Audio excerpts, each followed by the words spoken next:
Hey everyone, Grayson the Bard here with day 12 of the Monster Hunter Wilds release Hunt a Day challenge. Day 12 out of 156. We are still trucking. And kind of continuing the trend of what I was talking about yesterday with the Rathian hunt.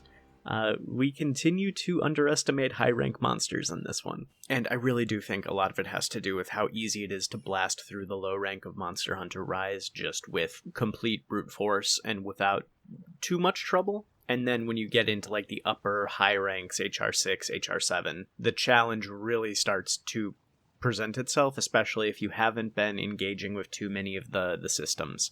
Like, on this secondary character, I've kind of just been using it to jump in and play with friends. I haven't been doing a whole lot with him outside of when we're all together. And so I haven't really done any rampages outside of the required ones in order to ramp up my weapons, and I haven't really engaged with the melding system all that much. I've just sort of been letting myself dive into the hunts and see what happens, and as you have all seen, that has resulted in a lot of carts that I sometimes feel like I definitely should have been able to avoid. I think part of what I was planning to do was I was thinking I was going to avoid really engaging with the decorations and the melding system until we get to the end game, just because I didn't think I really needed it. But turns out this system in the game that is designed to make you better able to handle the challenges of high rank is kind of necessary for high rank. So I might spend a little bit of time before the next time we all hunt together, making some decorations, at least maybe some additional health or defense augments, just to improve survivability a little bit so y'all don't have to watch me run back to the monster every time I faint.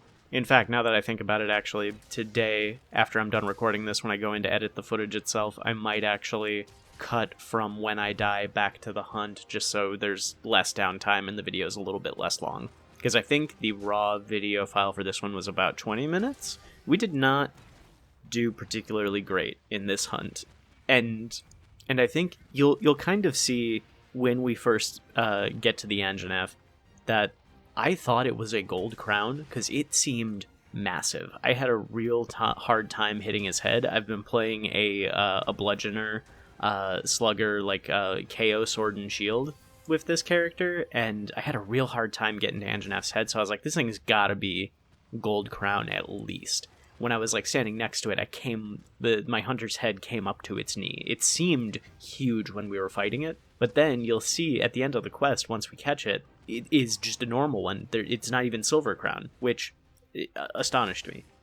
But this Anjanath, for whatever reason, felt a lot harder to fight, and I can't really explain why. I'm still not great with Sword and Shield. I have been slowly learning it. I don't think I learned about how to pull off the perfect rush combo until like late low rank. I think the first time I actually did it was when we fought Magnamalo. So I'm definitely still going through growing pains with Sword and Shield, even though I've been having an absolute blast with it.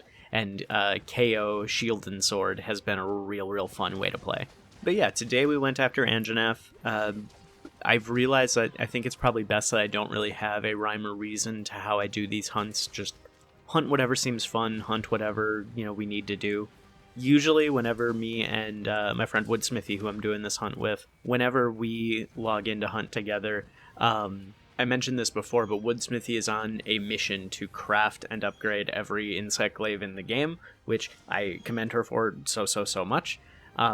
And so whenever we log in to hunt together, she has a whole shopping list where it's like, all right, I need to hunt this monster because I need this part, I need this, I need this, I need this. And I'm just like, cool, I'm just along for the ride. Some of those I need for key quests. Let's rock and roll. And thankfully, so far we're early enough in the process that it has not resulted in any duplicate hunts. I'm wondering what I'm going to do when that situation arises. I know in one of the early comments, someone suggested I do a different monster every day. And that sounds like a really cool idea, but it also sounds like a logistical nightmare. And I think it'll be more fun for me if it's doable because there are so many monsters in Generations, in World, and in Rise that there could be not enough overlap. But I think it's more fun if I just stick to, hey, hunt whatever you want and go from there. Okay, so on to Anjanath and my thoughts on him potentially returning. I really like Anjanath. I think he's a cool dinosaur monster. I think he's my favorite of the T-Rexes. I'm not a huge fan of Deviljho personally. I like Anjanath a lot better. And I think he's really popular because he was the first monster that people saw of Monster Hunter World. He was like the face of the reveal trailer at E3 2017. And I also know he was a lot of hunters' first wall in Monster Hunter World. So I think he is incredibly popular. I think a lot of people want him to come back. But I don't think he's going to be back for Wilds, just because he's been here 2 games in a row, and I don't think he is the same poster boy status as something like Rathalos or Rathian are. But I also think he's popular enough that he could be like a Zinogre, where he has a real long stint of showing up in games and doesn't really take a break for a while. So I'll say for out of 10, his chances of returning in Wilds, I would say probably 3 or 4. I don't think it's likely, but I'm not going to discount the possibility entirely.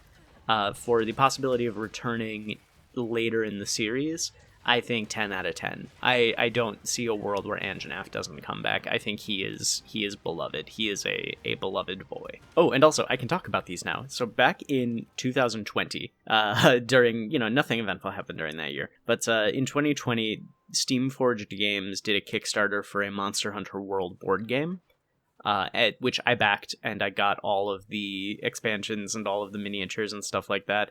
And I have slowly been going through and painting those, because I got into mini painting for like Warhammer and D&D stuff a couple of years back. In part because I knew I was going to want to paint the hell out of the Monster Hunter minis when I got them, and I figured it would be cool to kind of the ones that I have done kind of show off when I hunt the monsters that I painted. So I'm gonna put some pictures up on screen, not for too long, just to not take away from the hunt, but I've got these. I am really proud of how Anjanath turned out.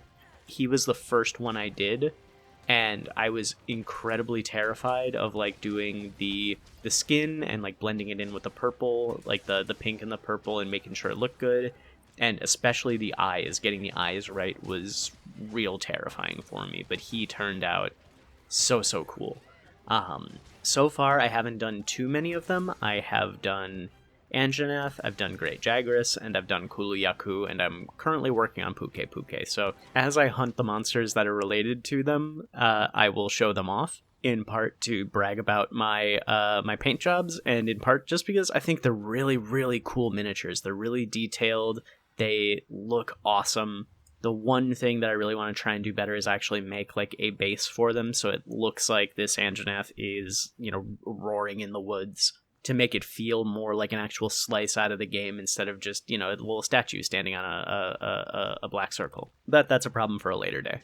I'm also considering if I can get friends together to play it with, maybe having one of my Hunta days, I don't know, later down the line, being us playing the Monster Hunter board game, because technically that's hunting a monster, and I would be curious to see, because I haven't had the chance to play it yet. I've read through the rule books, and it seems really fun on paper, and it seems like it does a really good job of translating the Monster Hunter mechanics into a tabletop format, but I guess I really won't know for sure until I actually play the game. So let me know if you think that would be cool to have me do a board game Monster Hunter hunt as one of the Hunta days. Let me know, because I'd be willing to give it a shot. And that's all for today's ramble. Enjoy the rest of the hunt. Please stick around until the end if you can. It really helps out the channel just with, watch time and everything. Like, comment, and subscribe if you want to. Don't if you don't. And until next time, I'll see you next time.